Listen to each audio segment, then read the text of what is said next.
আসসালামু আলাইকুম ওরহমতুল্লাহি ওবরাকাতুহু। আমন্ত্রণ জানাচ্ছি আন্তর্জাতিক মুসলিম টেলিভিশন আহমদের লন্ডন ইনস্টিটিউট থেকে বিশ্ব জামাতি সংবাদে আমি হাবিবুল্লাহ সাদেক। বড় মতো আজও প্রথমে থাকছে হুজুর আনোয়ার আদাল্লাহ তাআলা বেন আসিল আজিজ প্রদত্ত জুম্মার খুতবা সারমর্ম। নিখিল বিশ্ব আহমদিয়া মুসলিম জামাতে বর্তমান ইমাম হজরত মির্জা মসরুর আহমেদ খলিফাতুল মিসাল খামেস আদাল্লাহ তাআলা বেন আসিল আজিজ মসজিদ মুবারক ইসলামাবাদ টিলফুড হতে জুম্মার খুতবা প্রদান করেন। আমাদের প্রাণপ্রিয় হুজুর আদাল্লাহ তাআলা বিন নাসরিল আজিজ আজকের জুমার খুতবায় মহানবী সাল্লাল্লাহু আলাইহি সাল্লামের জীবনী নিয়ে আলোচনার ধারাবাহিকতায় বেশ কিছু যুদ্ধাভিযানের সম্পর্কে আলোচনা করেন। খুতবার শেষ দিকে হুজুর আদাল্লাহ তাআলা বিন নাসরিল আজিজ সাম্প্রতিক বিশ্ব পরিস্থিতির উল্লেখ করে ক্রমাগত দোয়া অব্যাহত রাখার প্রতি সকলের দৃষ্টি আকর্ষণ করেন। आजकल जो दुनिया के हालात हैं ये सब जानते हैं। शाम में जो हालात उभरे हैं जो भी वादे नहीं है, कहने को तो एक ज़ालिम जाबिर हुकूमत ख़त्म हुई, लेकिन दुआ करें कि आने वाली हुकूमत भी इंसाफ से काम लेने वाली हो। कहते तो बहुत हैं ये आने वाले कि हम इंसाफ करेंगे, लेकिन अमूमन यही देखा गया है कि जब ताकत मिल जाए तो कहते कुछ हैं और करते कुछ हैं। अल्लाह ताला इन इलाकों के अहमदियों को अपनी हिफाजत में रखें। तजिया निगार तो लिखते हैं कि अवाम बज़ाहिर जुल्म ख़त्म होने पर खुशियाँ मना रहे हैं, लेकिन आइंदा क्या होगा कुछ पता नहीं है। इसी तरह इसराइल भी इन इलाकों में हमला कर रहा है बिला वजह। बज़ाहिर इस्लामी दुनिया के ख़िलाफ़ इनके इरादे ख़तरनाक लगते हैं और इस लिहाज से कोई मुल्क भी महफूज नहीं है। पाकिस्तान के लिए भी इसलिए हवाले से दुआ किया करें, ईरान के लिए, बाकी मुल्कों के लिए भी। अल्लाह ताला मुसलमानों को अक्ल और शऊर दे और फ़िरका वारियत और हुकूमत की हवस जो है इनमें ख़त्म हो जाए और ये एक हो जाएं। अगर ये जारी रहे इस तरह की हरकतें मुसलमानों की तरफ से, तो फिर ऐसे ज़ालिमों की अल्लाह ताला किस तरह मदद कर सकता है जो अपने लोगों को ही मार रहे हों। बहरहाल बहुत दुआएं करें, अल्लाह ताला हर अहमदी को इनके शर से महफूज रखे। अहमदी ना तो इन मुसलमानों के हाथों महफूज हैं, इन नाम नहाद मुसलमानों के, ना ही गैरों के हाथ से जो मुसलमानों के ख़िलाफ़ हैं। अल्लाह ताला रहम फरमाए और हमें हर लिहाज से अपनी हिफाजत में रखे। সম্পূর্ণ খুতবা শোনার কোনো বিকল্প নেই, আমরা শুধু সারাংশটুকু উপস্থাপন করি। এবারে অন্যান্য সংবাদ প্রথমে থাকছে যুক্তরাষ্ট্র থেকে প্রাপ্ত জামাতি সংবাদ। এই বছরই প্রথমবারের মতো যুক্তরাষ্ট্রের শিকাগো জামাত তাদের মসজিদের দরজা সর্বসাধারণের জন্য উন্মুক্ত করে দেয়। সকাল 10টা থেকে বিকেল 5টা পর্যন্ত 383 জন অতিথি মসজিদ পরিদর্শন করেন। অনেকে তাদের অভিব্যক্তি ব্যক্ত করেন। দেখুন বিস্তারিত। लेके नामे खुदा लेके नामे नबी। এই বছর আমাদের জামাত শিকাগো ওপেন হাউস ইভেন্ট 2024-এ অংশগ্রহণের বিরল সম্মান লাভ করে। 19 অক্টোবর 2024 শনিবার শিকাগোর প্রাচীনতম মসজিদ এবং মার্কিন যুক্তরাষ্ট্রেরও প্রাচীনতম মসজিদগুলোর অন্যতম সাদেক মসজিদকে প্রথমবারের মতো বিশেষ দর্শনীয় স্থান হিসেবে সম্মাননা প্রদান করা হয়। আমরা সাদিক মসজিদের দরজা জনসাধারণের জন্য খুলে দিয়েছি। সকাল 10টা থেকে বিকাল 5টা পর্যন্ত এই ইভেন্ট চলমান থাকবে। এ ধরনের ইভেন্টে এটি আমাদের প্রথম অংশগ্রহণ ছিল।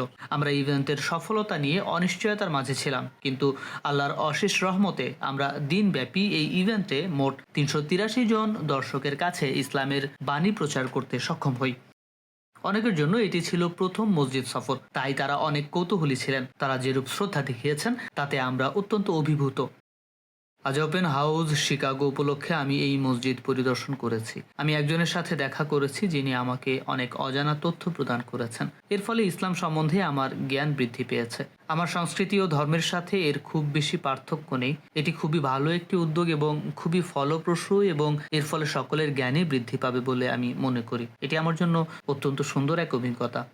আমাদের নিবেদিত স্বেচ্ছাসেবকরা দর্শকদের অভ্যর্থনা জানান এবং তাদেরকে মুফতি মোহাম্মদ সাদেক সাহেব রাদিয়াল্লাহু আনহুর জীবন ও কর্ম সম্বন্ধে বলেন। অতিথিগণ মসজিদে জোহর ও আসরের নামাজ আদায় করার দৃশ্য প্রত্যক্ষ করেন। এর মাধ্যমে তারা স্বচক্ষে ইসলামের সুন্দর শিক্ষা দেখার ও উপভোগ করার সুযোগ পান। আমরা ওপেন হাউস শিকাগো 2024-এর অংশ হওয়ার সম্মান অর্জন করেছি। এই স্থাপত্য বিষয়ক ইভেন্টটি শহরের বিভিন্ন ঐতিহাসিক ল্যান্ডমার্ককে নিয়ে প্রতি বছর উদযাপন করা হয়। এবার আশেপাশের যে এলাকাগুলি বেছে নেওয়া হয়েছিল তার মধ্যে ছিল ব্রোঞ্জভিল নেইবারহুড, যেখানে আল সাদেক মসজিদ অবস্থিত। তাই আমরা এই সুযোগে সারাদিন মসজিদে ওপেন হাউস ইভেন্ট আয়োজন করতে সক্ষম হই। অনেকেই এই ইভেন্টে আসেন এবং এর মাধ্যমে আহমদিয়াত তথা প্রকৃত ইসলাম এবং মুফতি মোহাম্মদ সাদেক সাহেব সম্পর্কে জানতে পারেন। আলহামদুলিল্লাহ, আজ 383 জন দর্শক ছিল এবং সামগ্রিকভাবে আমাদের আয়োজন বেশ সফল ছিল। আমাদের সাদেক মসজিদে এই অসাধারণ দিনটি শুধু এক ঐতিহাসিক উদযাপনই ছিল না, বরং এর মধ্যে দিয়ে পারস্পরিক বন্ধন আরো দৃঢ় হয়েছে এবং সকলের মাঝে ইসলামের শান্তিপূর্ণ বাণীকে ছড়িয়ে দেওয়া হয়েছে। रहो दम बदम दोस्तो এমটি নিউজ, শিকাগো। बदम दोस्तो।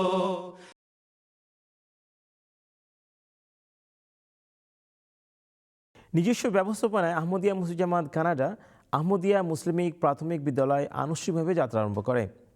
13 জন কর্মী সদস্যদের একটি নিবেদিত দল 60 জন শিক্ষার্থী নিয়ে এই স্কুল প্রাথমিকভাবে জুনিয়র কিন্ডারগার্টেন থেকে শুরু করে 5ম শ্রেণী পর্যন্ত শিক্ষা কার্যক্রম আরম্ভ করেছে। দেখুন বিস্তারিত প্রতিবেদনে। আমরা অন্যান্য সকল কাজের পাশাপাশি তহবিল সংগ্রহের কাজও সমান গুরুত্বের সাথে চালিয়ে যাচ্ছি। আমাদেরকে একটি স্কুল স্থাপনের কাজ একদম সূচনা থেকে শুরু করতে হবে, যা আমাদের জন্য অত্যন্ত চ্যালেঞ্জিং। পার্থিব জ্ঞান অর্জনের পাশাপাশি আমাদের ছাত্ররা ধর্মীয় জ্ঞান লাভ করবে, এটি আমাদের মূল উদ্দেশ্য। আজ কানাডা জামাতের জন্য একটি যুগান্তকারী দিন, কারণ এই দিনে ব্যারির আহমদিয়া মুসলিম প্রাথমিক বিদ্যালয়ে আনুষ্ঠানিকভাবে তার যাত্রা শুরু করেছে। ব্যারির ঠিক উত্তরে ওরো ম্যাডনটেতে আমাদের মরিয়ম মসজিদ অবস্থিত। এই বিশেষ স্কুলটির উদ্দেশ্য হলো ভবিষ্যৎ প্রজন্মের জন্য ইসলামী শিক্ষা ও জাগতিক শিক্ষা প্রদান করা। এ লক্ষ্যেই এটি প্রতিষ্ঠা করা হয়েছে। কানাডা জামাতের সদস্যদের, বিশেষভাবে অভিভাবকদের অনেক দিনের দাবি ছিল আমাদের নিজস্ব একটি আহমদী স্কুল থাকা উচিত। কানাডা জুড়ে বিদ্যমান পশ্চিমা সংস্কৃতির পাবলিক স্কুলগুলি একাডেমিকভাবে খুব ভালো, কিন্তু সেখানে শিশুদের খুব অল্প বয়সে এমন কিছু শেখানো হয় যা তাদের শেখা উচিত নয়। আমরা এখানে অভিভাবকদের কাছ থেকে অত্যন্ত ইতিবাচক সাড়া পেয়েছি। গত 3 মাসে তারা ছাত্রছাত্রীদের মাঝে জাগতিক ও ধর্মীয় উভয় ধরনের শিক্ষায় ইতিবাচক উন্নতি লক্ষ্য করেছেন। আমরা এখানে জুনিয়র কিন্ডারগার্টেন থেকে শুরু করে 5ম শ্রেণী পর্যন্ত শিক্ষা প্রদান করছি। আমাদের এখানে বর্তমানে 60 জনের বেশি শিক্ষার্থী রয়েছেন এবং আরও অনেকেই ভর্তির জন্য অপেক্ষা করছেন। এখানে 13 জন স্টাফের একটি নিবেদিত কর্মীদল রয়েছে। ব্যাডফোর্ড এবং পিস ভিলেজ থেকে আসা যাওয়ার পূর্ণাঙ্গ বাস সার্ভিস আছে। ব্যারির আহমদিয়া মুসলিম প্রাথমিক বিদ্যালয় এই এলাকার সকল ধর্মবর্ণের শিক্ষার্থীদের জন্যই উন্মুক্ত। আমার 3 সন্তান আহমদিয়া প্রাথমিক বিদ্যালয়ে অধ্যয়ন করছে। তাদের মাঝে আমি যে ইতিবাচক প্রভাব লক্ষ্য করেছি তার মাঝে অন্যতম হলো তারা প্রতিদিনের নামাজ নিয়মিত আদায় করছে। বিশেষ করে শুক্রবারের নামাজে তারা নিয়মিত হয়েছে। জুমার নামাজ মিসিসাগা বা বেরিতে যেয়ে আদায় করতে হয়। জামাতের কোনো অনুষ্ঠান যেমন খেলাফত দিবস, মুসলিমাউত দিবস বা অন্যান্য অনুষ্ঠান হলে তারা আগে থেকেই সে বিষয়ে খবর রাখে এবং সেগুলোতে অংশ নেয়। মিসিসাগা এবং ক্যালগারির পর ব্যারির আহমদিয়া মুসলিম প্রাথমিক বিদ্যালয় কানাডায় আহমদিয়া স্কুলগুলির নেটওয়ার্কে সর্বশেষ সংযোজন। জুনিয়র কিন্ডারগার্টেন থেকে 5th গ্রেড পর্যন্ত 62 জন শিক্ষার্থীকে এই স্কুলে শিক্ষা প্রদান করা হচ্ছে। এই স্কুলে আধুনিক শ্রেণীকক্ষ, একটি সুসজ্জিত লাইব্রেরি এবং একটি জিমনেশিয়াম রয়েছে। এর ফলে শিক্ষার্থীরা একাডেমিক, আধ্যাত্মিক এবং শারীরিকভাবে উন্নতি লাভ করতে পারবে। আজ আমরা জুনিয়র কিন্ডারগার্টেন থেকে গ্রেড 5 পর্যন্ত ছাত্রদের প্রতিযোগিতার আয়োজন করেছি। প্রতিটি ক্লাস এই প্রতিযোগিতায় অংশগ্রহণ করেছে। তারা তাদের অনুষ্ঠান উপস্থাপন করেছে। সেখানে কবিতা ও নজম আবৃত্তি ছিল, যা তারা সবাই দলগতভাবে উপস্থাপন করেছেন।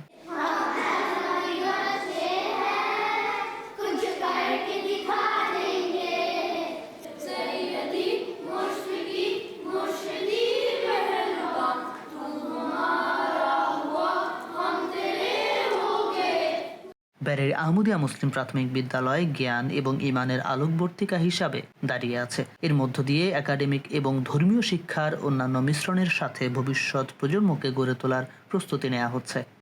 এমটি নিউজ, কানাডা, ওরো ম্যাডনটে, কানাডা।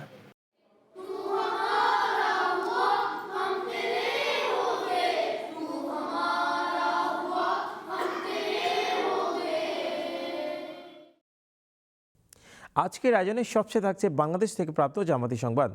গত 7 ও 8 নভেম্বর 2024 বৃহস্পতি ও শুক্রবার দারুল তাবলীগ কমপ্লেক্সে মজলিস আনসারুল্লাহ ঢাকার 37তম স্থানীয় বার্ষিক ইজতেমা অত্যন্ত সফলভাবে সম্পন্ন হয়েছে। দেখুন বিস্তারিত। গত 7 ও 8 নভেম্বর 2024 বৃহস্পতি ও শুক্রবার দারুত তবলিগ কমপ্লেক্সে মজলিস আনসারুল্লাহ ঢাকার 37তম স্থানীয় বার্ষিক ইজতেমা অত্যন্ত সফলভাবে অনুষ্ঠিত হয়েছে, আলহামদুলিল্লাহ। 7 নভেম্বর সকালে উদ্বোধনী অধিবেশন অনুষ্ঠিত হয়। উদ্বোধনী অনুষ্ঠান পরিচালনা করেন মহতরম মকসুদ আহমদ রুমন, জয়িমে আলা, মজলিস আনসারুল্লাহ ঢাকা। এতে উপস্থিত ছিলেন সদর মজলিস আনসারুল্লাহ বাংলাদেশ মহতরম ফজল ইলাহি, ন্যাশনাল আমির মাওলানা আব্দুল আউয়াল খান চৌধুরী, ঢাকা জামাতের আমির মহতরম জুলফিকার হায়দার প্রমুখ। প্রথমে পতাকা উত্তোলন ও দোয়ার মাধ্যমে উন্মুক্ত মাঠে অনুষ্ঠানটি আরম্ভ হয়। মূল উদ্বোধনী অনুষ্ঠান মসজিদে পবিত্র কোরআন তিলাওয়াতের মাধ্যমে শুরু হয়। يا أيها الذين آمنوا كونوا أنصار الله كما قال عيسى ابن مريم। উদ্বোধনী বক্তৃতা প্রদান করেন সদর মজলিস মোহতরম ফজল ইলাহি। এছাড়াও বক্তব্য রাখেন ন্যাশনাল আমির সাহেব ও ঢাকা জামাতের আমির সাহেব। অনুষ্ঠান শেষে মোহতরম ন্যাশনাল আমির সাহেব ইজতেমা উপলক্ষে আয়োজিত বিশেষ প্রদর্শনীর উদ্বোধন করেন এবং পরিদর্শন খাতায় স্বাক্ষর করেন। ইজতেমার বিভিন্ন আকর্ষণের মাঝে অন্যতম ছিল ক্রীড়া ও তালিমি প্রতিযোগিতাসমূহের মধ্যে ছিল মুখস্থ ও নাজেরা কোরআন তেলাওয়াত, বাংলা ও উর্দু নজম, লিখিত পরীক্ষা, স্মৃতিশক্তি পরীক্ষা, বক্তৃতা, কুইজ, পয়গাম রেসানি ও রচনা প্রতিযোগিতা। খেলাধুলার মধ্যে ছিল ভলিবল, বল পাসিং, রিলে রেস ইত্যাদি। আনসার সদস্যরা অত্যন্ত উৎসাহ উদ্দীপনার সাথে এসব প্রতিযোগিতায় অংশগ্রহণ করেন। ইজতেমায় 187 জন আনসার ও 30 জন মেহমান সহ মোট 217 জন উপস্থিত ছিলেন। 2 দিনব্যাপী এই ইজতেমার সমাপনী অধিবেশন 8 নভেম্বর বিকাল 3টায় শুরু হয়। এতে সভাপতিত্ব করেন সদর আনসারুল্লাহ মোহতরম ফজল ইলাহি। এখানে মজলিস আনসারুল্লাহ ঢাকার বার্ষিক বিভিন্ন প্রতিবেদন উপস্থাপন করেন সংশ্লিষ্ট কর্মকর্তাগণ। কৃতজ্ঞতা জ্ঞাপন করেন 37তম ইজতেমা কমিটির নাজিমে আলা জনাব মারুফ আহমদ। এরপর ইজতেমার বিভিন্ন প্রতিযোগিতায় বিজয়ীদের মাঝে পুরস্কার বিতরণ করা হয়। এছাড়া বছরব্যাপী কর্মকাণ্ডের জন্য বিভিন্ন হালকা ও কর্মীদের পুরস্কৃত করা হয়। পরিশেষে আহাদনামা পাঠ ও দোয়ার মাধ্যমে ইজতেমার সমাপ্তি ঘোষণা করা হয়। ইজতেমার মাধ্যমে মজলিসের কর্মকাণ্ড আরও বেগবান হবে এবং আনসার সদস্যদের মাঝে পারস্পরিক হৃদ্যতা ও ভ্রাতৃত্ব আরও বৃদ্ধি পাবে, এটাই সকলের আশা। MT International, Bangladesh studios. এরই সাথে শেষ হচ্ছে বিশ্ব জামাতি সংবাদ বিভাগের পক্ষ থেকে সবাইকে শুভেচ্ছা জানিয়ে এবং পরবর্তী সংবাদ শোনার আমন্ত্রণ জানিয়ে আজকে এখানে বিদায় নিচ্ছি। আসসালামু আলাইকুম ওয়া রাহমাতুল্লাহি ওয়া বারাকাতুহু।